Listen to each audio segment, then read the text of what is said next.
हनुमान जी के दर्शन किए, फिर उसके बाद हम रामलला जी के दर्शन किए। वहीं पर हमारा जो यात्रा था वो समाप्त हो गया। दूसरे दिन हम सरयू नदी में जाकर के स्नान किए। ये सारे मौलाना मेरा विरोध नहीं कर रहे हैं, कुछ मौलाना जो हाईलाइटेड रहते हैं, जो हाईलाइटेड रहना चाहते हैं, वो मेरा विरोध कर रहे हैं। तो मैं उन मौलाना को मैं राष्ट्र विरोधी मौलाना मानती हूँ। वो पाक प्रेमी मौलाना है। एक तरफ मंदिर, और मंदिर के बाद कुछ ही दिन बाद काशी का भी नंबर आ गया। मथुरा तो चलो अब हो ही जाएगा कुछ महीने बाद। क्या कहेंगे इस फैसले पर? बहुत अच्छा फैसला है, खुशी का माहौल है। आभास हो गया था कि क्या होने वाला है, तो हमने ये नारा ये किया है, महादेव हम आएंगे, जल वही चढ़ाएंगे, महादेव हम आएंगे, जल वही चढ़ाएंगे। ये हमारा नारा है। तो कुछ लोग मैसेज करके डराएंगे, कॉल करके डराएंगे, धमकी देंगे, क्या इस तरह का डर नहीं लग रहा? क्या देंगे उनके संदेश को, मतलब उनके विरोधियों को? यही इसीलिए तो मैं योगी जी से मिलना चाहती हूँ, इस विषय में कुछ बात करना चाहती हूँ। डर देखिए थोड़ा डर लग रहा है, थोड़ा डर नहीं लग रहा है। ऐसा लगता है कि पॉपुलर होना इतना इजी है। अपने घर से सिर्फ केवल 10-15 किलोमीटर पैदल चलो, जितना मैं बोझ लेकर चलती हूँ, मेरे कंधे पे 20-25 किलो का वजन रहता है, वो टांग के मैं चलती हूँ, तो उतना लेके आप चलिए, आपको दाल आटे का भाव पता चल जाएगा। नमस्कार, मैं विवेक आपके साथ में 1500 किलोमीटर की यात्रा तय करने के बाद में फाइनली मुंबई की शबनम शेख पावन धाम अयोध्या आ चुकी हैं। हनुमानगढ़ी दर्शन किया, रामलला के दर्शन किया, लेकिन दर्शन करने के साथ साथ इन्होंने जो अपना वस्त्र यानी कि जो वेशभूषा है उसे नहीं बदला। एक तरीके से कहा जाए, जिस रूप में शबनम शेख आई थी उसी रूप में इन्होंने दर्शन किया। और ऐसे में मेरे साथ इस वक्त पावन धाम अयोध्या से जुड़ी है शबनम शेख। जानेंगे कि आखिरकार कैसी रही इनकी यात्रा। इसके साथ साथ भैया यहाँ पर बातचीत हो रही थी और अचानक से एक और फैसला हो गया, जहां पर जाने की तैयारी कर रही है शबनम शेख। ज्ञानवापी का फैसला आ गया, यानी कि वहां पर भी अब हिंदू मंदिर ये चीज तय हो गई है। इसके अलावा बात की जाए तो वहां पर पूजा पाठ की अनुमति दे दी गई है। सबसे पहले जय श्री राम। आपको भी जय श्री राम, आपके सभी दर्शकों को भी जय जय श्री राम जी।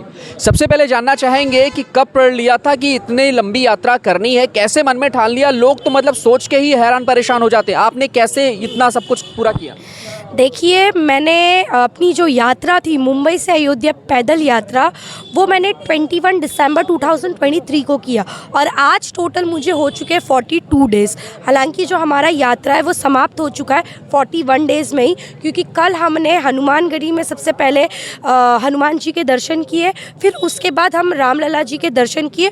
वहीं पर हमारा जो यात्रा था वो समाप्त हो गया।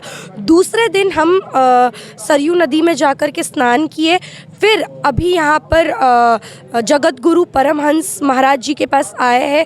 यहाँ पर हमने हवन किया और आपसे बातचीत कर रहे हैं। जी, जानना चाहेंगे कि अभी जैसे कि आपने यात्रा पूरी की, क्या लग रहा है रास्ते में जितनी सारी तकलीफें आई? बहुत सारी वीडियो आपकी वायरल हुई है कि मतलब लोग परेशान कर रहे हैं, फतवा जारी हो रहा है, विरोध हो रहा है, खासतौर से मौलाना लोग बड़े विरोध कर रहे हैं आपके धर्म के ही लोग। क्या कहेंगे उनके लिए जो जिन्होंने विरोध किया, और कहाँ कहाँ पे आपको मुश्किलों का सामना करना पड़ा?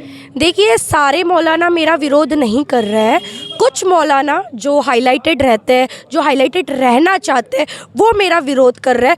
तो मैं उन मौलाना को मैं राष्ट्र विरोधी मौलाना मानती हूँ। वो पाक प्रेमी मौलाना है, वो बात बात पे फतवा डाल देते हैं।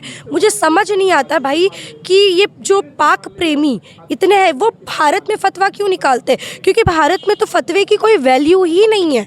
ये देश सेक्युलर कंट्री है, संविधान से देश चलता है। अगर आपको फतवा निकालना है तो पड़ोसी मुल्क में जाइएगा, वहाँ पर तो पता नहीं कितने क्या क्या होती रहती है, घटनाएं होती रहती है, तो आपकी वहाँ पर इज्जत 10 गुना बढ़ जाएगी। भारत से जाइए। योगी जी ने बोला भी है कि भैया अगर आपको पड़ोसी मुल्क से इतना प्यार है तो हम जाने का किराया भी देंगे, तो प्लीज़ जाइए, खाली कीजिए। रास्ते में आप आ रही थी, आपका एक वीडियो वायरल हुआ था, वो जो लेडीज़ थी उन्होंने आपके उस पर सबसे पहले ये जानना चाहूँगा, जब आप अयोध्या आई हैं, आप पर किसी धर्म गुरु ने, हमारे सनातन धर्म के जो संत महात्मा लोग हैं, क्या उन्होंने कभी आपसे इस तरीके की टिप्पणी नहीं की कि आप अपना वेशभूषा बदलिए तभी हनुमानगढ़ी के मंदिर में प्रवेश मिलेगा, रामलला के मंदिर में प्रवेश मिलेगा? इस तरह के सवाल क्या लोगों ने नहीं किए अयोध्या आते? बिल्कुल भी नहीं। यही तो सनातन धर्म की खासियत है। मैं जिस वेशभूषा से महाराष्ट्र से मुंबई से निकली थी, उसी वेशभूषा में मुझे हनुमानगढ़ी में हनुमान जी के दर्शन मिले, रामलला जी के भी दर्शन मिले। एकदम फुल सिक्योरिटी टाइट मतलब थी, यूपी के भाषा में बोलूँ तो भौकाल था। इतने अच्छे तरीके से मुझे दर्शन प्राप्त हुए। इतने बड़े बड़े मैं संत महाराज जी से मिली, किसी ने भी मुझे एक बार भी नहीं बोला कि आप ये जो अपना हिजाब है ये निकाल दीजिए, या आप साड़ी वेयर कर लीजिए, या फिर आप जो भी होता है वो वेयर करके जाइए। नहीं, मैं जैसी आई थी वैसे ही मुझे अंदर दर्शन मिला। ये मुझे बहुत अच्छा लगा। क्या कहेंगी योगी आदित्यनाथ के लिए? बाबा बुलडोजर की नगरी में आप आई हैं, कैसा देख रही हैं? और ये अयोध्या जो बदली हुई नज़र आ रही है, तस्वीरों में देखा होगा आपने, बहुत सी कहानियाँ सुनी होंगी, लेकिन रियल में आके आपको कैसा लग रहा है? बहुत अच्छा लग रहा है। किसी बोलते हैं ना विदेश से कम नहीं लग रहा है अयोध्या। मैं आई थी 1.5-2 साल पहले, बहुत ही कंसिस्टेंट था। किसके साथ आना हुआ था? मैं अकेली आई थी।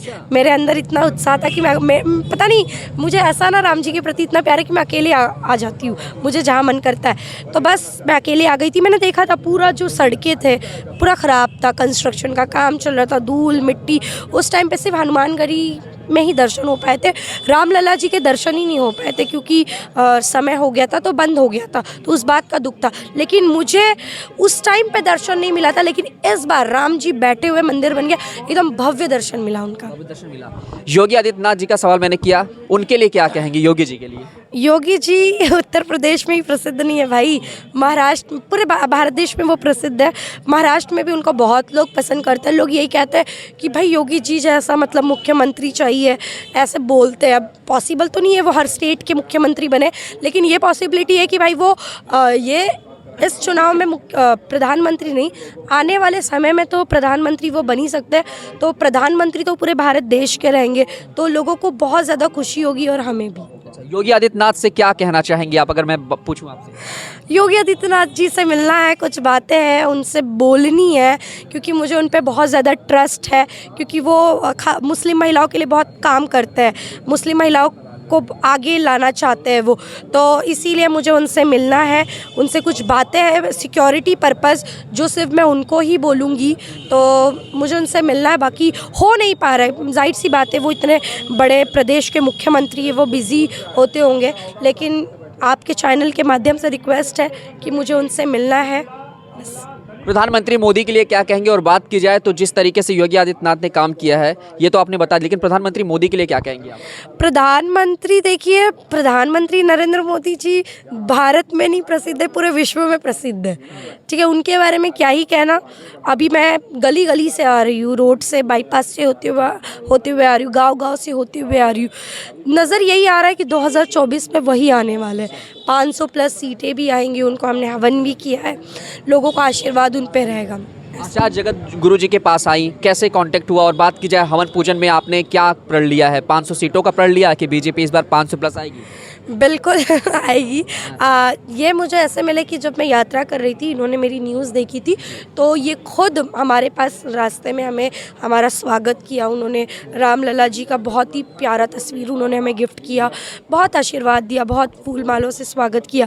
फिर उन्होंने मुझे मतलब इनवाइट किया भोजन के लिए कि आप हैं तो प्लीज़ आइए, हम हवन करेंगे। तो मैं बड़ी खुश हो गई कि हाँ, हवन करना है, अच्छी बात है, अच्छी चीज़ है।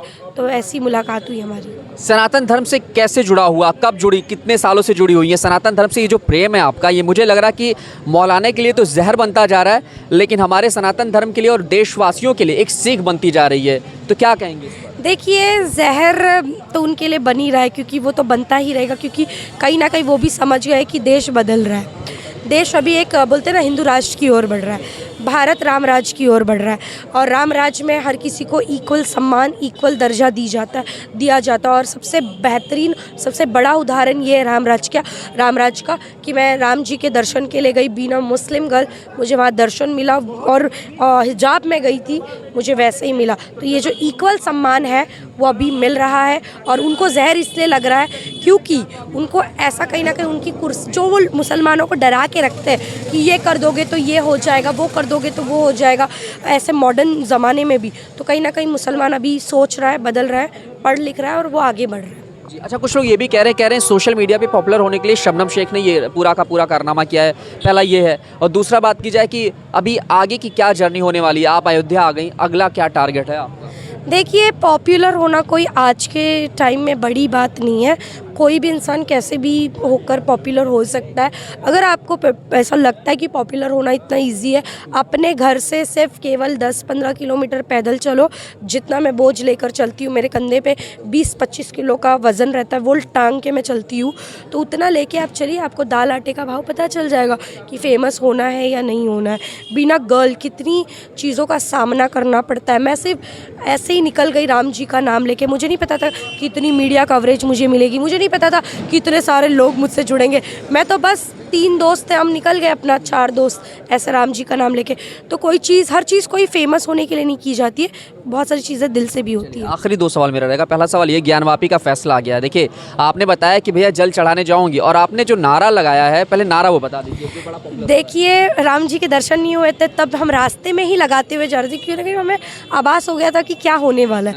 तो हमने ये नारा ये किया है, महादेव हम आएंगे, जल वही चढ़ाएंगे, महादेव हम आएंगे, जल वही चढ़ाएंगे। ये हमारा नारा है। आप जल चढ़ाने जा रही, फैसला आ गया है, अब वहाँ पर पूजा पाठ की अनुमति मिल गई है। कैसे देख रही हैं इस फैसले को? एक तरफ मंदिर, और मंदिर के बाद कुछ ही दिन बाद काशी का भी नंबर आ गया, मथुरा तो चलो अब हो ही जाएगा कुछ महीने बाद। क्या कहेंगे इस फैसले पर? बहुत अच्छा फैसला है, खुशी का माहौल है, बहुत जितने भी लोग भारत देश में हैं सब खुश है। राम राज्य अधूरा है भोले बाबा के बिना, तो अभी भोले बाबा भी आ रहे हैं। नंदी जी जो वेट कर रही थी, उनका वेट भी ख़त्म हो गया है। बस यही कहना चाहूँगी। चलिए आखिरी सवाल पे आते हैं, क्या संदेश देना चाहेंगे? और ख़ास तौर से सबसे पहले ये बता दीजिए, आप यहाँ से यात्रा पूरी कर रही हैं, अब आपका काशी जाने का अगला टूर प्लान है, शायद आपने ये बताया है। लेकिन अगर मैं पूछूं आपसे, तो जिस तरीके से अब आपका तगड़ा विरोध भी हो सकता है, ऐसे में बात की जाए तो क्या आपको डर नहीं लगता कि जो आपके मौलाना लोग हैं, आपके जो धर्म के लोग हैं, भाई साहब अब आपकी यात्रा पूरी हो गई है तो कुछ लोग मैसेज करके डराएंगे, कॉल करके डराएंगे, धमकी देंगे, क्या इस तरह का डर नहीं लग रहा? क्या देंगे उनके संदेश को, मतलब उनके विरोधियों को? यही इसीलिए तो मैं योगी जी से मिलना चाहती हूँ, इस विषय में कुछ बात करना चाहती हूँ। डर देखिए थोड़ा डर लग रहा है, थोड़ा डर नहीं लग रहा है, क्योंकि 2 चीज़ें हैं। एक यह है कि राम जी की कृपा है मुझ पे, दूसरा यह है कि प्रशासन, पुलिस प्रशासन और जो सरकार है वो साथ में है, तो इस वजह से मुझे डर नहीं लग रहा है। कहीं ना कहीं मुंबई तो ऑलमोस्ट सेफ जगह है रहने के लिए, लड़कियों के लिए हर चीज़ में अच्छा है, तो वहाँ पर मुझे इतना टेंशन नहीं है। बस मैं 1 हफ्ता 2 हफ्ता घर में रहूँगी, फैमिली के साथ टाइम स्पेंड करूँगी, फिर मैं कहीं निकल जाऊँगी बाहर। और विरोधियों के लिए क्या कहेंगे जो आपका विरोध कर रहे हैं लगातार, मौलाना साहब लोगों के? बुलडोज़र तो रेडी है भाई, देखिए वो कुछ भी करेंगे, चाहे मैं उत्तर प्रदेश की बात करूँ, महाराष्ट्र की बात करूँ, या पूरे भारत में कहीं भी बात करूँ, अगर वो अफरा तफरी मचाते हैं तो बुलडोज़र तैयार है। फैमिली भी जाएगी, सड़कों पर आ जाएंगे वो।